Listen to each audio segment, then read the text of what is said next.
कोई भी कार्यकर्ता, कोई भी समाज सेवी, कोई भी नेता आपके दरवाजे पर जाए तो उसको एक गिलास पानी जरूर पूछिए, खाने के लिए जरूर पूछिए और पूछिए कि आप हमारे दरवाजे पर आए हैं, आप हमारे प्रतिष्ठान पर आए, हम आपकी क्या सेवा करें, हमारा क्या योगदान है, क्या एजेंडा है आपका। जो बताता है उसको फॉलो कर देना है और कुछ नहीं करना है, फॉलो कर देना है। जब जो ही आप फॉलो करते हैं आप उसके जगह पर होंगे और वह जो है वह कुर्सी जिस पर बैठा है उसको उस कुर्सी से हटने का काम करेगा। इसलिए भक्त बनिए लेकिन अंधभक्त मत बनिए। जो अच्छा काम करे उसका समर्थन करें। मैं नहीं कहता हूं कि सभी सारे पार्टियों में जो लोग हैं सब गलत है, सरकार में जो लोग हैं गलत है, लेकिन आज बलिया में जो पोजीशन बन रही है, जो घटनाएं हो रही हैं, गांव-गांव में गरीब कमजोर लोगों की जमीनें कब्जा की जा रही है, उनको एक तरफा सुनवाई कर दिया जा रहा है और उनको बताने का काम कर दिया जा रहा है ये तुम्हारी सरकार नहीं है, ये तुम्हारा प्रशासन नहीं है। मैं सचेत करना चाहता हूं इस सरकार के लोगों को, भारतीय जनता पार्टी को, ऐसे लोगों से सचेत रहिए सर। जहां तक ये तो जागरूक करने की बात है, जहां तक मठ की बात है तो मठ का इतिहास आप लोगों ने बताया, आपने दान किया है लेकिन आपने अपनी चीजों को कंट्रोल नहीं किया, लीगली उसको रेगुलेट नहीं किया और उसी का नतीजा है कि आज डीएम साहब अपने बंगले में बैठ के बता देते हैं कि लीगली तो फलाना है। इस देश में बहुत सारे ऐसे त्योहार हैं, बहुत सारे ऐसे धार्मिक आयोजन है जो सदियों से परंपरा के आधार पर आधारित है और उसके साथ छेड़छाड़ नहीं किया जा सकता है। उसी तरीके से मैं आप लोगों से कहूंगा कि इस मठ पर जो रामलीला हो रहा था उसका भी अपना एक इतिहास है, उस इतिहास का कलेक्शन करिए। अगर प्रशासन और सरकार आपकी बात नहीं सुनती है तो हाई कोर्ट में उस परंपरा भी एक नियम होता है, कस्टम भी एक नियम होता है, उसके आधार पर हाई कोर्ट में भी जाने का काम करिए और वहां पर रीड करके यह बताने का काम करिए कि इस लड़ाई को सड़क से लेके हम हाई कोर्ट तक और न्यायालय तक लड़ने का काम करें। आपकी जो एकता है हम भी इंतजार कर रहे थे। हम लोग बहुत लड़ाई लड़ते हैं साथियों, लेकिन जिसकी लड़ाई लड़ते हैं वही गायब हो जाता है। तो हम भी देख रहे थे कि आप अपनी लड़ाई लड़ने के लिए खड़े हो रहे कि नहीं खड़े। पहले मैं अंधा दौड़ की तरह भागता था, खूब भागता था, कोई बात हो गया भाग चलो। अब पता लगा कि हम जिसके लिए खड़े हैं वही गायब है, अब मैं अकेले लड़ रहा हूं और उसका कोई रिजल्ट नहीं है। अब मैं देखता हूं, रुकता हूं, ठहरता हूं और यह देखने का प्रयास करता हूं कि वो व्यक्ति अपनी लड़ाई के लिए लड़ने के लिए कितना तैयार, तब जाके मैं उसमें आगे आता। मैं देख रहा था कि हमारे नस्ला का एक एक व्यापारी, समाज का एक एक व्यक्ति इस लड़ाई को अपना लड़ाई मान के लड़ रहा है। मैं लगातार सुरेश जायसवाल जी के साथ, ओम जायसवाल जी के साथ, बनारसी सोनी के साथ मैं लगातार लगा रहा। अब मेरी वार्तालाप होती रही और मैं आपको आश्वासन देना चाहता हूं साथियों, लड़ाई में क्या होगा मैंने कभी नहीं सोचा, केवल हमने लड़ा है और आज तक ऐसी कोई लड़ाई नहीं हुई जिसको सफलता न मिली हो। ये लक्ष्मण जी जानते हैं वो ठीक थे, क्योंकि इनकी लड़ाई जो हम लड़े और एक हफ्ता तक पूरा जिला बंद हुआ तो 2 मंत्री को बर्खास्त किया गया, पूरा मंत्रिमंडल बदल गया। जिले से जितना अधिकारी थे उनका ट्रांसफर हुआ था। तो मैं कहना चाहता हूं कि लड़ाई का एक योजना होता है, एक तौर तरीका होता है। पहले हम अपनी बात को कहेंगे और मेरा सोच है, मैं कहना चाह रहा हूं कि बलिया में पूरे व्यापारी समाज का एक बैठक में आयोजित करूंगा बहुत जल्दी। और उसमें आप सभी लोगों को बढ़ चढ़ के भाग लेना पड़ेगा। सिकंदरपुर में हमारे संजय जायसवाल जी है, लक्ष्मण जी बैठे हैं, साथी राम जी गुप्ता जी बैठे हैं, और भी तमाम हमारे साथी हैं।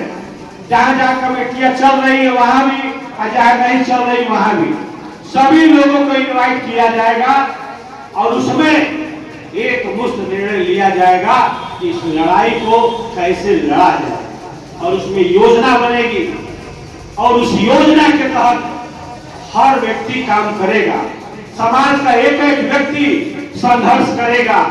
और मैं जानता हूं जब आप हमारे साथ इस तरह कदम से कदम मिला के, मैं मानता हूं कि मुझे एक बार फिर कुर्बानी देना पड़ेगा, समय का कुर्बानी देना पड़ेगा हम सभी लोगों को। जब उस योजना के अनुसार हम लड़ाई को लड़ेंगे, आने वाले दिनों में जो डीएम ने फैसला लिया है उसको उस फैसले को बदलना पड़ेगा। साथी मैं आपको बता रहा हूं, सरकार भी बदलती है, सरकार के फैसले भी बदलते हैं, फैसला लेने वाला अधिकारी भी बदलता है। ये हमने इधर 55 साल की उम्र में हमने देखा। बहुत सारे फैसलों को केंद्र सरकार भी वापस लेती है, राज्य सरकार भी वापस लेती है, और बैठा हुआ अधिकारी ही राय देता है कि आपने मुझसे तो ये करवा दिया, लेकिन अब जो है फैसला बदलना पड़ेगा वरना हालात बिगड़ रहा। तो सबको अपनी सरकार की चिंता है, सबको अपनी कुर्सी की चिंता है, और सबको अपनी छवि की चिंता है। जिस दिन उस पर संकट आएगा उस दिन फैसला आपके पक्ष में होगा। साथियों ये मैं बताना चाहता हूं। तो मैं ये केवल इतनी ही बात कहूंगा, हाल में जितने बैठे लोग हैं बहुत जाते हैं, क्योंकि मैं मानता हूं कि जो लोग इतना देर बैठ गए वो कई सौ लोगों का नेतृत्व करने की क्षमता है। हाथ उठा के बताइए इस लड़ाई में क्या आप अंत तक खड़े रहेंगे हम लोग के साथ?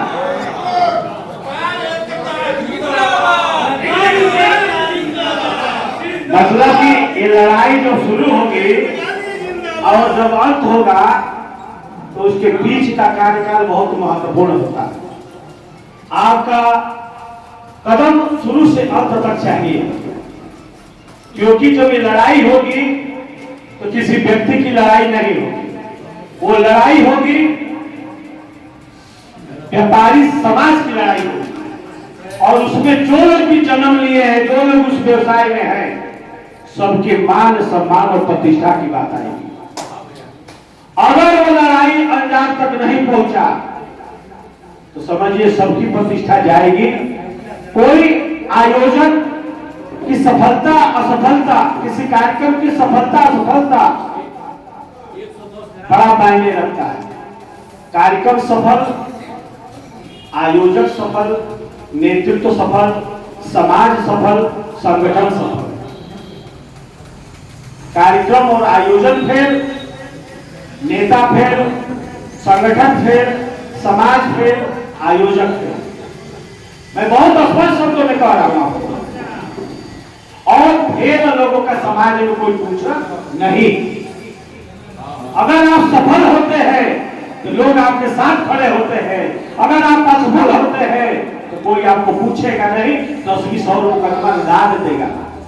मैं आपको बता दे रहा हूं, इसलिए मैं आपको डरवा नहीं रहा हूं, ये व्यवहारिक बात बता रहा हूं कि ऐसा ही होता है। तो अगर अंतिम लड़ाई तक लड़ने के लिए आपकी तैयारी हो तो बाकी पूरे जिले को शामिल करने की जिम्मेदारी हमारी है। एक बार और हाथ उठाइए। बहुत जल्दी जिले पर बैठक होगी, उसमें आप सभी लोग को आना है। मंच पर मंचासीन जितने लोग हैं सभी लोगों को आना पड़ेगा और अपनी पूरी ताकत लगाना पड़ेगा। उस बैठक, वो बैठक ही बहुत कुछ तय कर देगी ये लड़ाई कहाँ जा रहा है और शासन और प्रशासन का रुख क्या होगा। हमारा सरकार से कोई विरोध नहीं, प्रशासन का कोई विरोध नहीं, पार्टी का कोई विरोध नहीं। विरोध हमारा मुद्दे का है। हम आपको वोट और नोट देके लाल बत्ती देते हैं, रुतबा देते हैं, प्रोटोकॉल देते हैं। जितने अधिकारी हैं, नेता है, जनप्रतिनिधि है, हाँ, उनको जो तनख्वाह मिलता है, जो टीए मिलता है, गाड़ी में तेल मिलता है, रिटायरमेंट होने के बाद जो पेंशन मिलता है, वो हमारे टैक्स के पैसे से मिलता है। साथियों, अगर आप मुझे सम्मान नहीं दोगे तो सड़क पर उतरने के अलावा हमारे पास कोई रास्ता नहीं है, और इसके लिए तुम जिम्मेदार हो, मैं जिम्मेदार नहीं हूं, हमारा समाज जिम्मेदार नहीं है। और इस आयोजक मंडल को मैं कहना चाहता हूं, कुछ परिंदे उड़ रहे थे आदियों के सामने, कुछ परिंदे उड़ रहे थे आदियों के सामने, इनमें ताकत न सही पर हौसला होगा जरूर। गर्भ नदी इस तरह बहती रही तो देखना, तय समंदर तक एक दिन फासला होगा जरूर, फासला होगा जरूर, फासला होगा जरूर। आप लोगों ने जो हौसला दिखाया, प्रशासन के प्रताड़ना के बाद, बार बार मारने के बाद, आप लोगों ने जो हौसला दिखाया, जो आयोजन करके दिखाया, ये बता दिया कि व्यापारी समाज जरूरी नहीं है कि एक फूंक मारोगे और उड़ जाएगा। और वो व्यापारी समाज नहीं है। व्यापारी समाज वो भी नहीं है जो नींबू की तरह गाड़ोगे तो रस निकलने वाला है। अंगुली टूट जाएगी लेकिन रस नहीं निकलेगा। और एक बात समझिए साथियों, बदला लेना सीखिए, बदल जाना सीखिए, और समय आए तो बदल देना सीखिए, ये मैं कहना चाहता हूं। क्योंकि बहुत हो चुका, अंधभक्ति किसी की नहीं करनी है। जो आपको मान दे, सम्मान दे, आपके अधिकारों की रक्षा करे, आपके दुख सुख में शामिल हो, आप उसके साथ खड़ा होइए, किसी के साथ अंधभक्ति मत करिए, ये मैं कहना चाहता हूं। क्योंकि जब आप अंधभक्ति करते हैं तो बस वही होता है, बथुआ मजबूर हो जाते हैं। और विपक्ष कहता है कि जब ये हिलेंगे नहीं तो हम इनके बारे में क्या सोचे। अब पार्टी सोचती है कि कितनों जूता मारो ये हिलेंगे नहीं, तो इनके बारे में क्या सोचना है। दोनों बातें सही है अपने जगह पर, इसलिए अपना मान सम्मान अपने हाथ में है।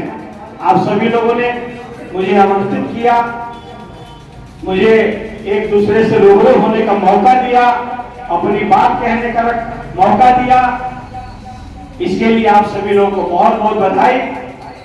और मैं समाज के लोगों से कहना चाहता हूं कि दिन रात अपना धंधा पानी करके अपना व्यापार आगे बढ़ाइए, धन कमाइए, बच्चों को पढ़ाइए लिखाइए, लेकिन उसमें सहयोग करने का काम करिए। साथी, ज्यादा देर पूजा कैला से कुछ मिले वाला बात।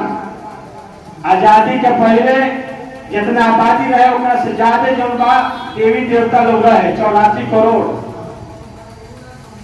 जब काल कुछ ना भइल, ताजो कुछ ना, पूजा पाठ उतने करे के बा जितना बहुत जरूरी बा। अत्यधिक प्रदर्शन, अत्यधिक पैसे को गलाना, जो मेहनत से दिन रात कमा रहे हैं, केवल धर्म के नाम पर, अंधविश्वास के नाम पर, कर्म कांड के नाम पर इतना मेहनत से कमाया वो पैसा फेंकिए मत। आप पैसा वहां खर्चा करिए, आप समय वहां लगाइए, आप ऊर्जा वहां खर्चा करिए जो संगठन, जो लोग आपके मान सम्मान को सुरक्षा के लिए लड़ने के लिए तैयार है, ये मैं कहना चाहता हूं। आप सभी लोगों को एक बार पुनः बहुत बहुत बधाई। रसड़ा के सभी लोगों को बहुत बहुत बधाई। इतना आप लोगों ने धैर्य से इस गर्मी में हम लोगों को सुना। और मंच पर हमारे जो बनारस से आए हुए साथी हैं, भाई पारसनाथ जायसवाल जी, प्रदीप जायसवाल जी, हम उनके संगठन से ही जुड़े हैं। मुलाकात होती रहती है, शायद हमें लगता है कभी मैं उनके कॉमर्स वाले कॉलेज में कभी मुलाकात हुई होगी।